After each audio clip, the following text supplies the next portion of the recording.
Assalamualaikum warahmatullahi wabarakatuh. Salam sejahtera bagi kita semua.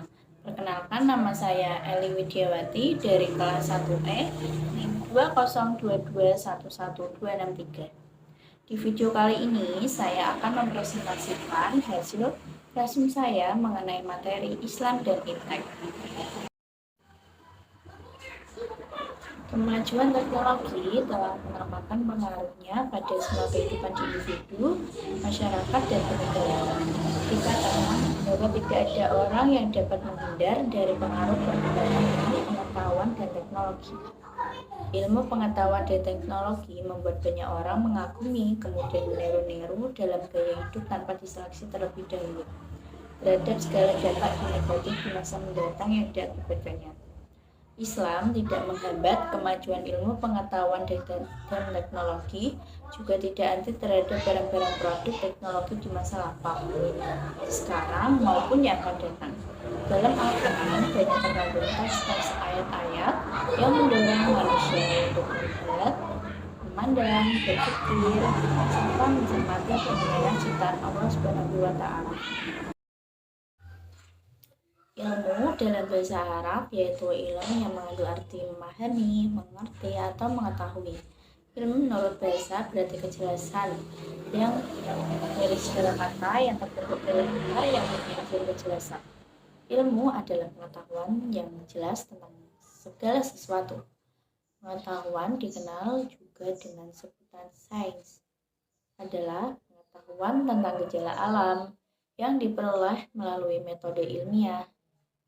Sedangkan teknologi adalah penerapan pengetahuan praktis di bidang tertentu untuk menyelesaikan tugas, terutama dengan menggunakan proses teknis, metode, atau pengetahuan, dan aspek khusus di bidang usaha tertentu. Dengan demikian, dapat kita ambil kesimpulan, ilmu merupakan seluruh usaha untuk menyelidiki dan menemukan kenyataan alam manusia di bidang sosial maupun di bidang teknologi. Konsep ajaran Islam dan pengembangan ilmu pengetahuan dan teknologi demikian itu didasarkan kepada beberapa prinsip. Yang pertama, ilmu pengetahuan dan teknologi dalam Islam dikembangkan dalam kerangka tauhid atau teologi. Teologi yang bukan semata-mata meyakini adanya Allah di dalam hati, mengucapkan dengan lisan, dan mengamalkannya dengan tingkah laku. Melainkan teologi yang menyangkut aktivitas mental yang berupa kesadaran manusia yang paling dalam perihal hubungan manusia dengan Tuhan.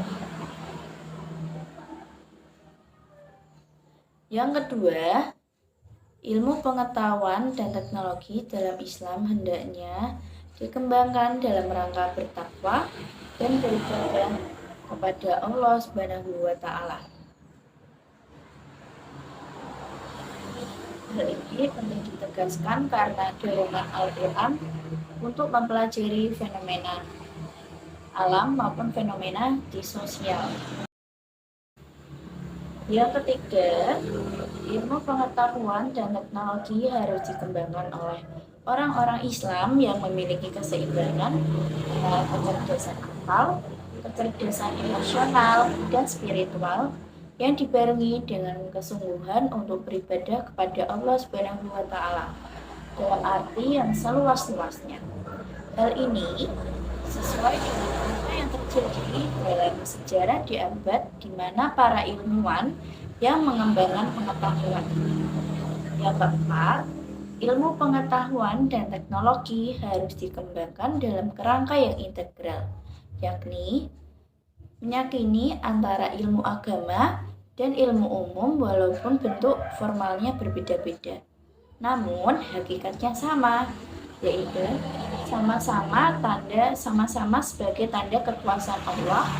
Dengan pandangan yang sedemikian itu, maka tidak ada lagi perasaan yang lebih unggul antara satu dengan yang lainnya. Pandangan Islam tentang Iptek. Peran Islam dalam perkembangan Iptek adalah bahwa syariah Islam harus dijadikan standar pemanfaatan ilmu pengetahuan dan teknologi.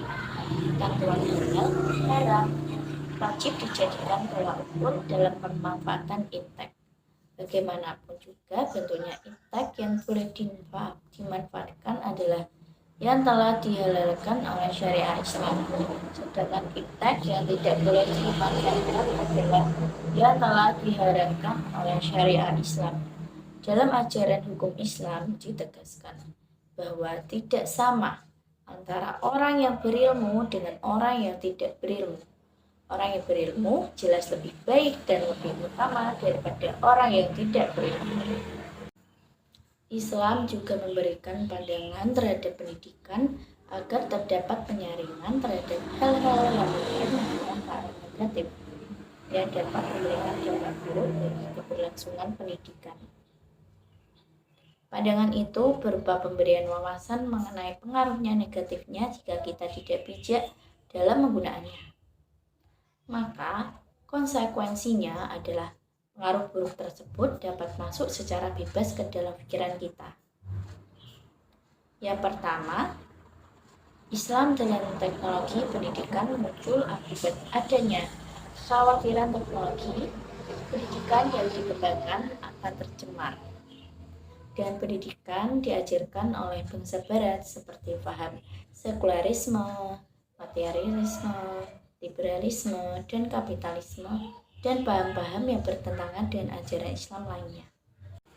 Yang kedua, Islam merespon kepada masyarakat agar dalam bertindak dan berpikir selalu berbasis pada pengetahuan. Dari masyarakat industri menjadi masyarakat pasca industri, dan dari masyarakat pasca industri menjadi masyarakat pembelajaran abadi. Yang ketiga, Islam berperan mengisi nilai tentang metode atau cara bagaimana teknologi pendidikan dapat berlangsung dengan baik. Islam menjadi standarisasi ilmu pengetahuan dengan mengintegrasikan ilmu umum dan agama. Karena Islam berperan pada pemilik segala ilmu yang ilmunya mencakup segala sesuatu. Yang keempat, landasan teknologi pendidikan dibangun berdasarkan nilai-nilai rukun iman dan Islam. Perkembangan iptek adalah hasil dari segala langkah dan pemikiran untuk memperluas, memperdalam, dan mengembangkan iptek. Dari uraian dapat dipahami bahwa peran akidah Islam sebagai paradigma pemikiran dan ilmu pengetahuan. Yang kedua, menjadikan syariat Islam sebagai standar penggunaan iptek. Cukup sekian yang dapat saya sampaikan. Apabila ada kata-kata yang salah, mohon dimaafkan. Wassalamualaikum warahmatullahi wabarakatuh.